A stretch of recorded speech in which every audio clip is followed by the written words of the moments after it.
Merci beaucoup. Ushkutni Pohogadoto de Inotutesiwa, le peuple Anishinaabe. Merci d'accepter que je puisse caresser votre territoire à tous les jours quand je chausse mes mocassins de sénatrice. Et avant de commencer, j'ai une grosse surprise qui m'a fait pleurer. Je ne pensais pas que mon amoureux serait là pour nous soutenir. Ça touche tes enfants puis mes enfants.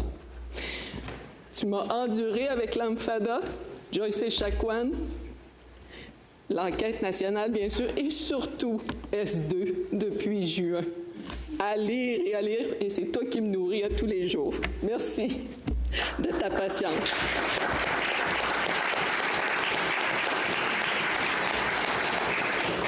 Sa patience, je ne sais pas comment il la gère, mais dans mon message, je vais essayer, avec beaucoup d'amour, de vous partager l'impatience et l'injustice que beaucoup trop de gens subissent.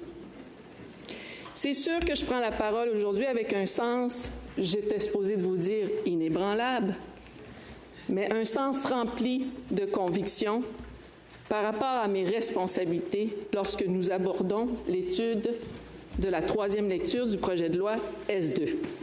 Loi modifiant la loi sur les Indiens, nouveau droit à l'inscription. Maintenant renforcé et transformé par les amendements apportés par le Sénat. Et je tiens aussi à dire que c'est à notre Chambre qu'on a demandé de faire le premier regard, comme l'a si bien exprimé notre collègue, la sénatrice Ringuette. Merci d'avoir soulevé un travail important. Et ça, moi, j'y ai cru. Et j'y ai cru au moment où C-38 est arrivé à l'ancien Parlement, qui semble être un ancien gouvernement aussi, mais qui est le même parti libéral au pouvoir.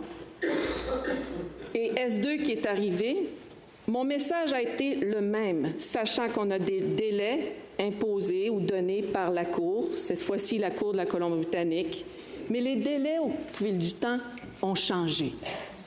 Ce qui était tout à fait normal que pour des gens qui ont soif de justice, de réparation, avaient l'opportunité, le momentum de ramener ce qu'on répète depuis toujours, toutes les discriminations qui découlent de la loi sur les Indiens. Et l'amour que j'ai pour l'humaine, Mendigal Masti, et la fierté et l'amour que j'ai pour la ministre Mendigal Masti, ça, c'est inébranlable. Mais comme dans une famille avec mes 5 enfants, il est rare que j'ai le consensus. Nous avons toute une diversité émotionnelle, intellectuelle, ou de débat, ou de génération. Et ça, toutes les deux, on essaie de le faire dans le respect. Elle l'a bien dit ce matin à la réunion, à l'Assemblée des chefs. Michel et moi, ou la sénatrice et moi, avons pris 2 chemins différents, avec beaucoup de délicatesse, et j'ai aimé ça. Mais dans nos échanges, par respect, je lui disais, c'est une chambre qui est élue, l'autre côté. Je respecte énormément ça, mais élue avec un début et une fin. Élue en fonction d'une priorité d'un gouvernement. Je respecte ça. Mais le Canada s'est donné une certaine forme de démocratie où on essaie d'avoir l'équilibre ou d'avoir un second regard, et cette fois-ci, c'est un premier regard qu'on nous a donné. La Chambre du Sénat. Donc, sachant, et j'espère que la santé va me le permettre, d'être ici pendant longtemps pour pouvoir modifier ou amender ou changer ou voter tel quel les projets de loi qui passent dans ce portage, qui est ma vie aussi. Et je dis merci à tous ceux et celles qui sont venus, courageux et courageuses, parler, répéter encore une fois, revivre encore une fois ces traumatismes-là qui sont palpables et que d'autres, par leur travail, par leur guérison et leur empowerment, nous ont suggéré beaucoup de choses pour faire en sorte qu'on soit solide dans la position du comité APA avec les amendements proposés. C'est des chefs qui sont venus nous voir, c'est des anciens chefs, c'est des experts, c'est des avocats, c'est même des femmes qui ont étudié en droit pour aller jusqu'en Cour fédérale du Canada pour contester, et je fais référence à Sharon McIver, 50 ans de lutte. Mais je voudrais nommer quelque chose avant de tomber dans le vif du sujet du projet de loi S2. Nous ne sommes pas des petits silos. Nous sommes des sénateurs qui ont un grand devoir de responsabilité à travers chaque projet de loi. Et je ne peux pas me détacher de certains projets de loi. Je suis humaine. Si vous êtes capable, donnez-moi votre recette. Moi, je ne l'ai pas été capable. Je ne l'ai pas été, mais j'essaie de rester dans le respect. Puis des fois, on va faire des choses sans être conscient ou ça va vite. Mais ce que j'ai ressenti officiellement, c'est que le fossé s'agrandit entre les droits auxquels les femmes autochtones et ceux qui sont reconnus ailleurs dans notre propre système juridique. Ça, je le sais, je le sens, je l'ai vu. On l'a vu ensemble aussi. On a été témoins et même partie prenante. Puis je sais que ça n'a pas été par malice ou pour mal faire. Mais je sais que c'est aussi souvent par méconnaissance. Gardons un peuple dans l'ignorance, c'est une vieille doctrine de pouvoir. Bien, cette fois-ci, je ne veux pas dire qu'on va nous garder dans l'ignorance, mais quand on sait quelque chose, c'est le temps de le partager. Oui, le projet de loi, bien, la loi C5, elle a été adoptée à toute vitesse. On va m'expliquer que ci, que ça. Mais moi, je veux vous amener sur un autre projet de loi, une autre loi qui a été adoptée. C5, ça sera un autre débat important. Où est-ce que j'ai senti que deux régimes constitutionnels distincts, un était au détriment de l'autre. C'est ce que j'ai ressenti. J'essaie de comprendre pourquoi le système juridique et politique, bien sûr, au Canada, va reconnaître clairement la deuxième génération à l'étranger mais va maintenir et même renforcer un mécanisme d'extinction graduelle depuis 1985, quand la loi sur les Indiens a été modifiée. Et là, on a amené cette règle, sans notre consentement, de la coupure après la deuxième génération. Sans notre consentement. Ces trois, quand on regarde le texte, parce qu'il était C71 avant, dans l'ancien gouvernement, mais même parti politique. Le site Web va me dire, 19 décembre 2023, la Cour supérieure de justice de l'Ontario a déclaré que les dispositions clés de la limite à la première génération pour les personnes nées à l'étranger sont inconstitutionnelles. Quand j'ai vu ça, j'ai dit, bien, c'est un argument pour nous, ça. On ne peut pas faire de justice. Ça ne se peut pas, là. Ça va être utile pour nous. Et plus tard, le gouvernement, dans le site Web toujours, on va lire, le gouvernement du Canada n'a pas interjecté l'appel de la décision parce qu'on convenait que la loi actuelle a des conséquences inacceptables pour les Canadiens dont les enfants sont nés à l'extérieur. On parle de nos enfants qui sont nés ici. En tant que maman Innu, maman Mohawk, maman Atikamekw, on n'a pas ces droits-là. Dites-moi pourquoi. Ça, pour moi, c'est un phénomène que je ne suis pas capable d'accepter. Et je ne l'accepterai pas.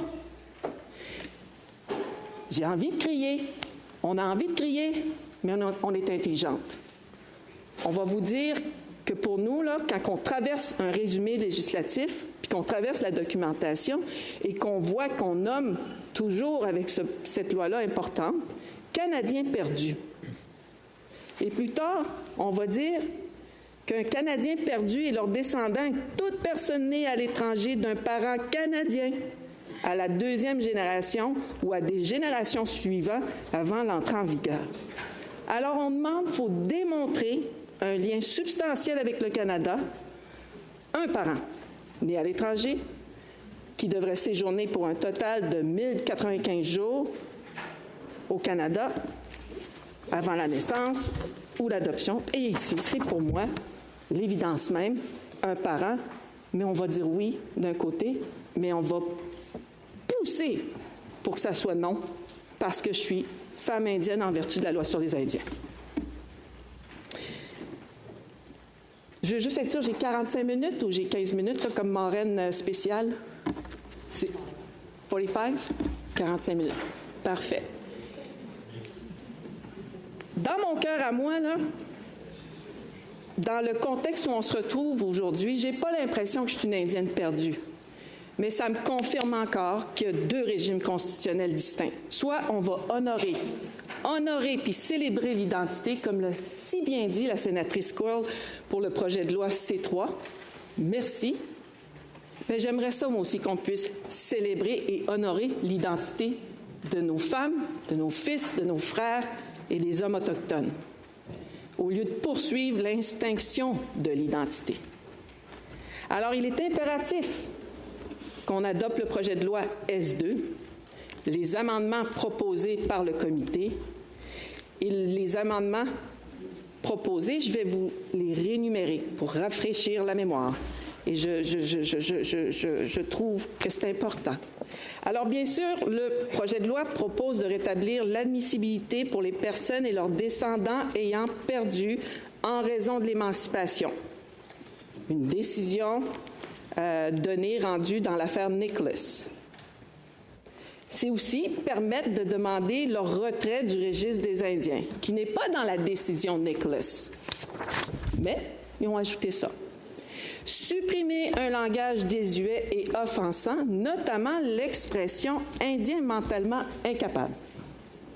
C'est bien, mais je réitère ici, ça, ce n'est pas dans la décision Nicholas. Permettre aux femmes automatiquement transférées dans la bande de leur mari et réintégrer leur bande d'origine. C'est bien ça, on peut leur remettre ce droit-là. Et les amendements que nous avons étudiés, débattus et adoptés, 10 sur un sénateur, bien, le message était quand même sans équivoque. Les gens qui sont venus nous parler, c'était clair, c'était on doit agir pour éliminer les formes restantes qui découlent là, de la loi sur les Indiens. Et il faut absolument éliminer les dispositions d'absence de responsabilité. L'élimination d'exclusion après la deuxième génération, bien, ça a brisé des familles. Puis ça brise encore des familles. D'un point de vue purement mathématique, quand on regarde comment le ministère des Affaires indiennes à une certaine époque, ou le Service autochtone Canada aujourd'hui, va faire un calcul complexe pour faire en sorte qu'on soit émancipé, qu'on ne soit plus là. Et comme l'a si bien dit Sharon McIver, ce matin à l'Assemblée des chefs, quand il n'y aura plus d'Indiens, les terres vont retourner à la couronne. Il y a aussi un enjeu politique très puissant, mais qui n'est malheureusement pas dit ouvertement. Bien, moi, je vous le dis, j'en suis témoin, je le sais. On a fait une enquête nationale sur les femmes assassinées disparues. On en a vu des preuves. Alors, je veux aussi souligner le travail de mes collègues. Senator Francis, for your report when you were the chair of APA. Merci de votre rapport. Lorsque vous étiez président d'APA, votre rapport est très clair. Perpétue l'assimilation. Et le nom de la loi sur les Indiens, Acte pour émancipation graduelle des sauvages. C'est la même loi, a juste changé de nom. C'est la même loi.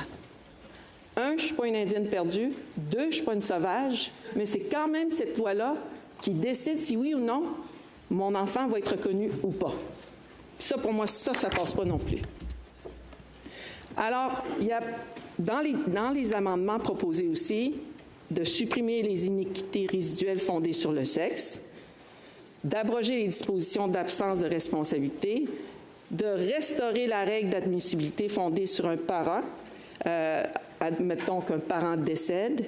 Et je peux vous dire, j'étais à Maliotenam il n'y a pas très longtemps, et j'ai dû accompagner une maman pour que le père signe dans sa crainte, dans son stress. Puis je me disais, comment ça se fait qu'en 2025, on est obligé d'amener une femme pour des raisons de sécurité, elle ne peut pas y aller toute seule.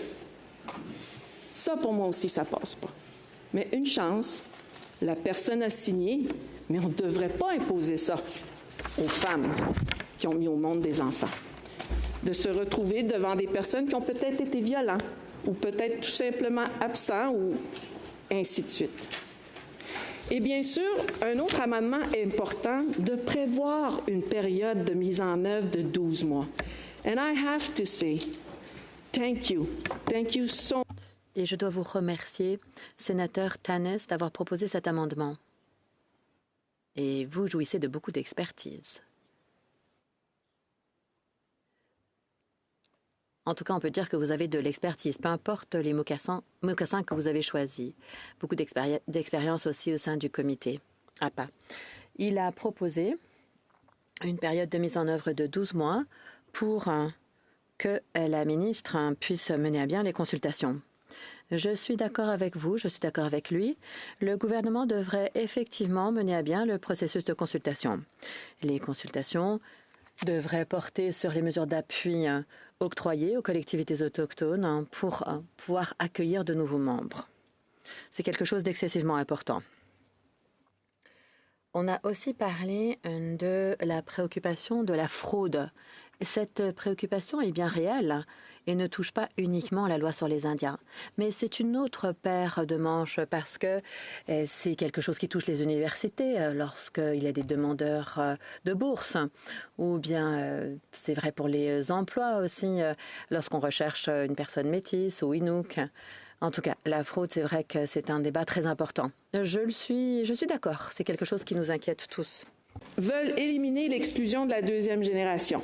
Ça, tout le monde est passé, sauf un chef de Kahnawake qui ne veut même pas le projet de loi S2, et par respect, je le dis officiellement. Parce que oui, une nation, une personne s'est opposée à tout l'ensemble du projet de loi. La chef nationale est venue nous le dire. La chef nationale a déclaré que bien que l'Assemblée des Premières Nations appuie la lutte à la discrimination et que le projet de loi est censé d'éliminer, elle estime également que ce projet de loi constitue une nouvelle approche fragmentaire pour lutter contre la discrimination, là, alors que cette approche n'a jamais fonctionné. Elle rétablit jamais la justice et n'offrira jamais de solution durable.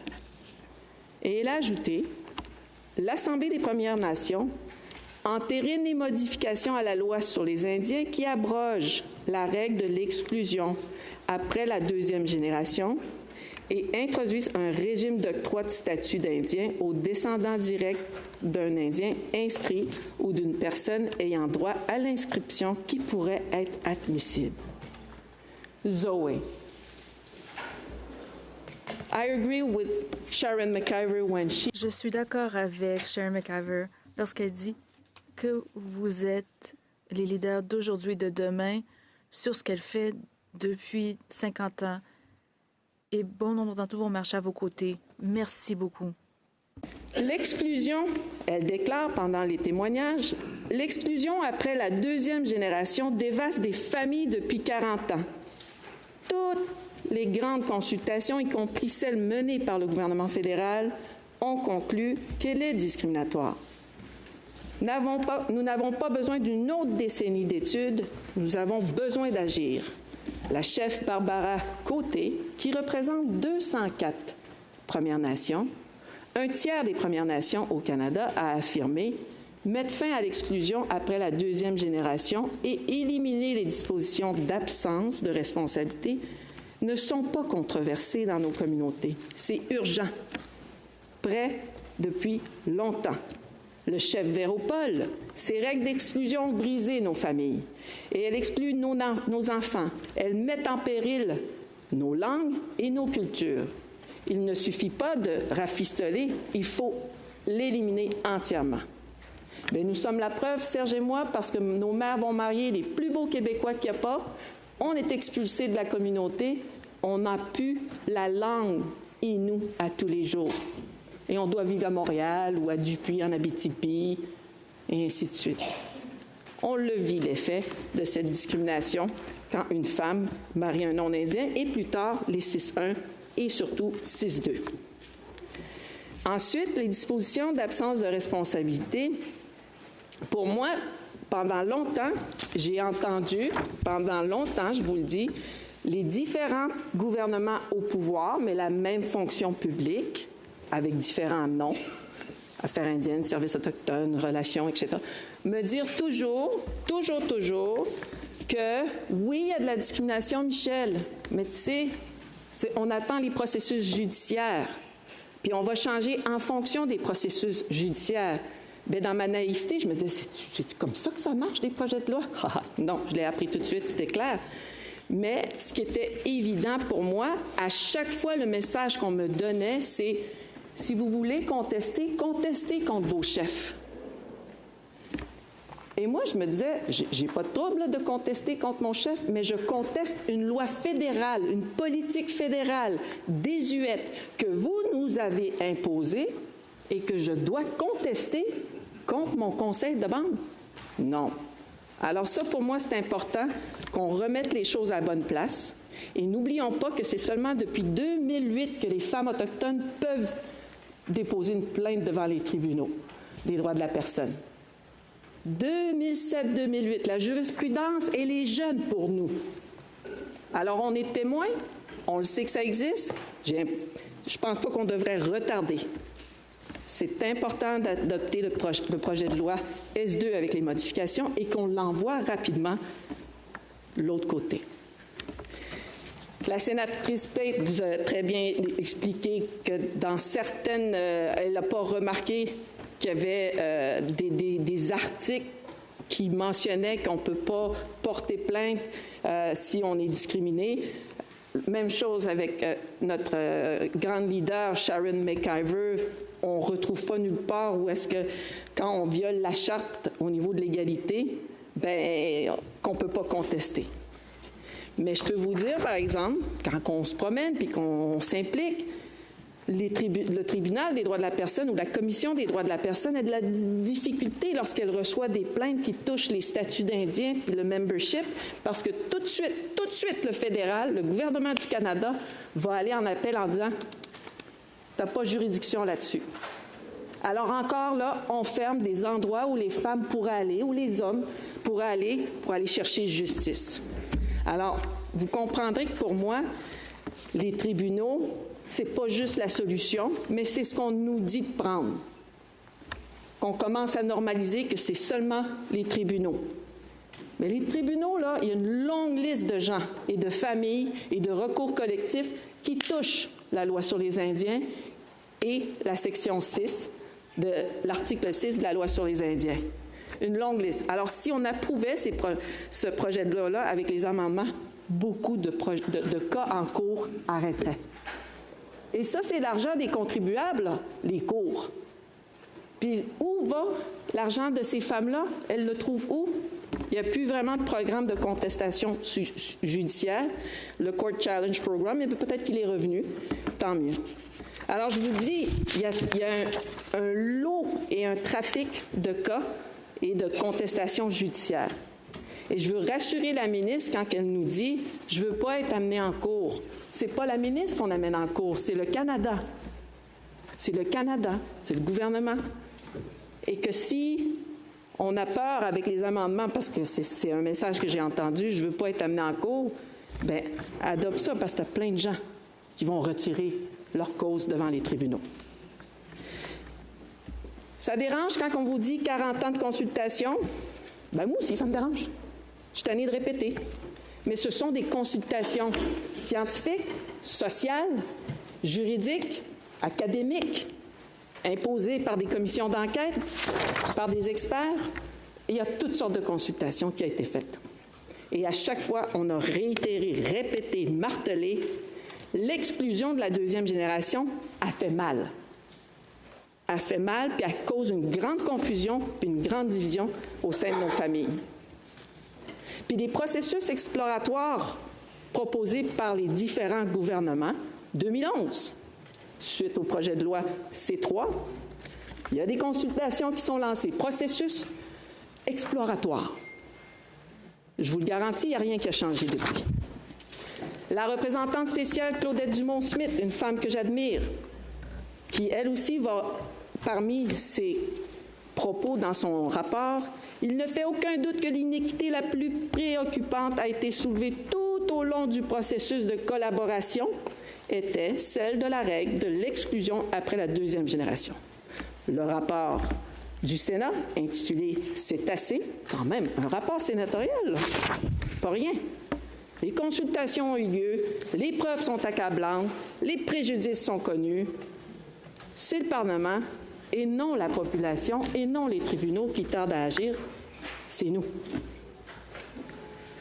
Et même dans l'enquête nationale, je me suis assurée qu'on ajoute un appel à la justice 1.2.5, élimination de la discrimination fondée sur le sexe dans la loi sur les Indiens. C'est pas optionnel, c'est un impératif juridique. Il s'agit d'un engagement national. Beaucoup de débats autour obligation de consulter. Vous m'avez entendu par rapport à ça hier. Il est clair que pour moi, on ne négocie pas mes droits en tant que femme indienne.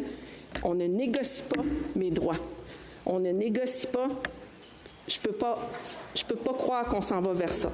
Mais par contre, dans la consultation, où là, moi, j'adhère à 100% avec le désir de cette première femme ministre Kiri, de vouloir s'assurer que les nations soient en mesure de bien accueillir les gens, de développer, de travailler autour de ça, mais pas sur l'article 6.1, 6.2. Parce que là, on va juste répéter encore du patching ou, comment dire ça, là, corriger à petits pas, alors qu'elle pourrait honorer ces grands principes-là qui sont enchâssés là, dans l'article 35 là, par rapport à nos droits ancestraux et issus de traités. Et j'ai entendu fréquemment ici dans cette chambre, nation to nation, how can we build a real, honest relationship? Il s'agit d'une relation honnête sur une chose qui n'est inacceptable. C'est cette politique qu'on appelle la loi sur les Indiens. Nous ne pouvons bâtir de relations de nation à nation de façon honnête. Mais si on le fait selon les traités modernes ou les traités, ou si on honore les traités qui sont déjà en vigueur, je vais honorer cela chaque jour. Et la beauté, dans l'article 35, c'est qu'on sait qu'en tant que femme, que cet article garantit les droits égaux aux femmes et aux hommes. Lorsque la ministre Galmasti discute de nation à nation, nous allons nous assurer de dire, bon, avez-vous mobilisé les femmes, les jeunes? Je suis certaine que vous l'avez fait parce que c'était écrit dans les lignes directrices, dans la façon de consulter et d'accommoder. Et nous nous sommes battus pour avoir cela. Les décisions des tribunaux nous ont aidés à préciser les choses afin qu'on puisse honorer cela. Alors pour moi, là, l'obligation de consulter, comme a été décidé dans l'arrêt Haïda et Mikizo, c'est très clair. Ça existe, l'obligation de consulter, quand ça envisage une action susceptible d'affecter les droits ancestraux ou issus de traités. And this morning, Et ce matin, Maître Lafont, à l'Assemblée des Premières Nations, a dit que la loi sur les Indiens et la citoyenneté, eh bien, ce sont deux choses différentes. La loi sur les Indiens, c'est la loi sur les Indiens. Les Indiens inscrits, on ne fait pas de débat sur la citoyenneté. Et pour moi, voilà là où se trouve le vrai débat, se trouve alors qu'on a une première femme autochtone, ministre des Affaires, des relations couronnes autochtones. Il faut voir comment discuter avec les Autochtones. Il faut que ce soit des consultations très honnêtes. Pourquoi ça me stresse quand on veut élargir l'obligation de consulter dans des domaines que ça n'a pas été conçu pour, qui est comme ici, réformer des dispositions discriminatoires de la loi sur les Indiens. Et quand on corrige des injustices reconnues par les tribunaux, des injustices inconstitutionnellement établies, bien, le Parlement a le devoir, exerce son devoir. Et pour moi, c'est ce que j'essaie de faire avec conviction. Et je veux terminer. Nicholas contre le Canada. Le Canada a reconnu l'incapacité de transmettre le statut d'Indien en raison de l'émancipation de leurs parents constitue une atteinte injustifiable à leurs droits garantis par la Charte, l'article 15 de la Charte, en raison de la discrimination fondée sur la race et l'origine ethnique. Even there, Canada. Même là, le Canada s'est mis d'accord que nous avions eu des désavantages historiques et que ce n'était pas justifié. Je vais ça terminer pour vous dire que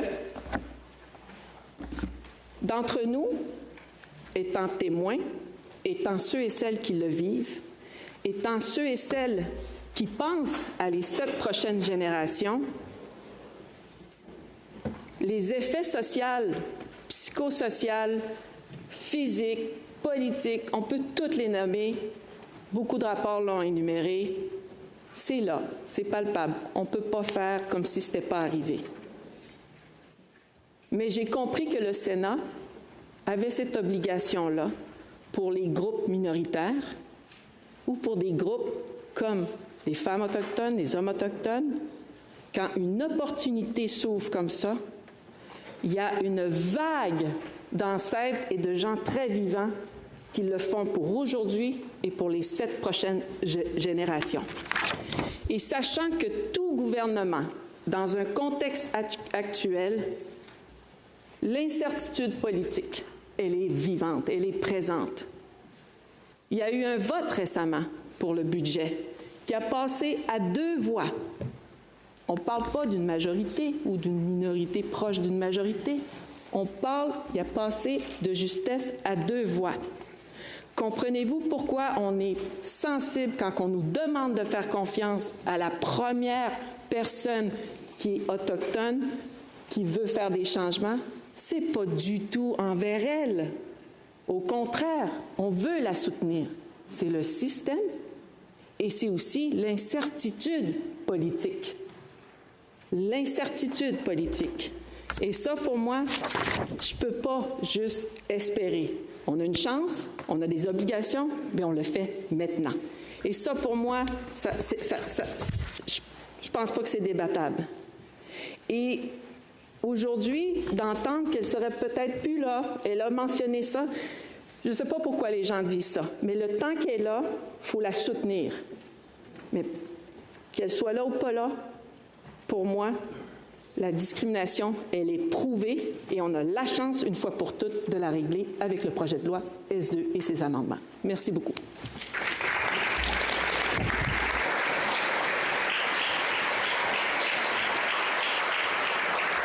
Senator Quinn, you have a question? Yes, would the senator take it? Sénateur Quinn, vous avez une question? Allez-vous répondre à une question? Sénateur Quinn, merci pour votre discours d'hier et d'aujourd'hui. Il s'agit d'un moment charnière de l'industrie dans nos relations, de l'histoire dans nos relations avec les Premières Nations et les peuples autochtones. Bon, nous aurons 1 an de consultation. Vous avez indiqué que le budget a été adopté de justesse, mais même dans des circonstances normales. Je me préoccupe que cette année ne mènera pas à de l'action. Et l'année va passer rapidement et les consultations n'auront pas été faites ou n'auront pas été faites de bonne façon. Est-ce que ça vous préoccupe? Malgré le fait que le budget a été adopté de justesse et qu'on a un gouvernement minoritaire, devrions-nous être préoccupés par cela en compte tenu de l'historique dans l'avancement des Premières Nations? Présidente, je vais essayer d'être le plus simple possible.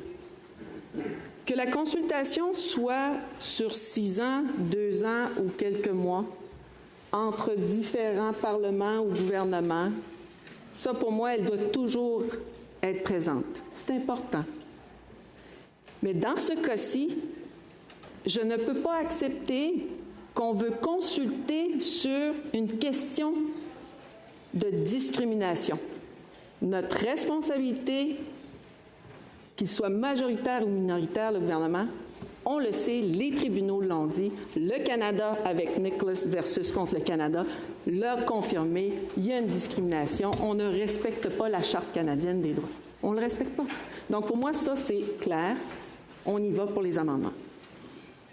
Et pour ce qui est de la consultation, de comment ça doit se faire, bien, accélérer les traités modernes, accélérer les revendications des Premières Nations, accélérer ces processus-là pour qu'enfin, eux et elles puissent décider c'est quoi être un citoyen, c'est quoi mes responsabilités, c'est quoi mes droits, c'est quoi mon apport avec la société canadienne au lieu de dépendre d'impôts tout le temps. T'sais, pour moi, ça, c'est personnel, c'est ma position. Être autonome, c'est d'avoir des droits et des responsabilités. C'est pas patcher 6.1 puis 6.2. C'est de s'en défaire. 6.2, c'est officiel, c'est discriminatoire. Merci.